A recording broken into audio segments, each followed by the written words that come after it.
The Nurse and the Locked Drawer. Nina had been a nurse for nearly 20 years. She wasn't flashy. She didn't speak up in meetings. Most of her coworkers barely noticed her. But the patients did, and that's all that mattered. Nina, she was totally committed to her career and the people in her care. They trusted her because she listened, and because she saw the things others overlooked. At Ashgrove Care Center, a quiet, expensive place tucked away from the city, Nina was the nurse they called when families got difficult, when patients refused to speak, when something didn't feel right. And one day, it didn't. The new patient. It all started Wednesday morning with a new arrival in room 17, a new admission, male, mid-70s, widower, no family listed, name Gerald Alcott. Private suite, quiet, rarely spoke, always had his curtains drawn. Nina was assigned to monitor him for his first week. She noticed bruising on his ribs, an odd prescription schedule, a locked drawer at his bedside the other nurses avoided. She asked about the bruises. The doctor brushed her off. "He's clumsy. Old bones, Nina, happens all the time." But she'd seen enough clumsy patients to know what accidental bruises looked like. These weren't that. Nina was concerned that Mr. Alcott, Gerald, could be somebody's gramps and that they needed to know his condition. The tone in the room 17 had shifted to one of soft tension and quiet suspicion. 3 days in, Gerald whispered something to Nina, so softly she almost missed it. "Check the drawer. You'll understand." Then he closed his eyes and wouldn't say another word.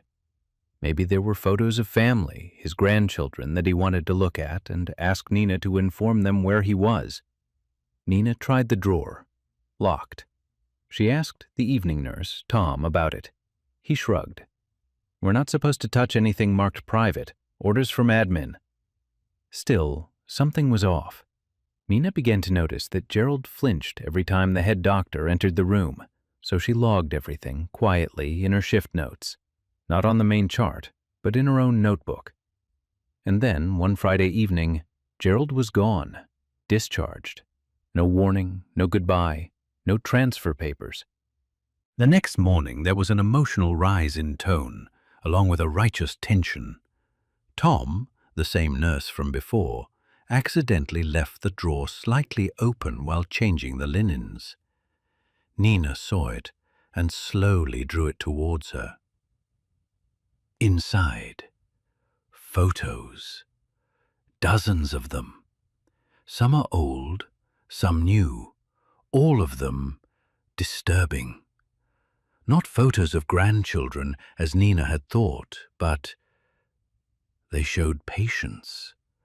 Frail, vulnerable, bruised, hidden injuries, fear in their eyes, and worse, some of the staff were in the background, laughing. Nina had to make a choice, a quick decision, so Nina took one of the photos, just one, tucked it inside her scrubs.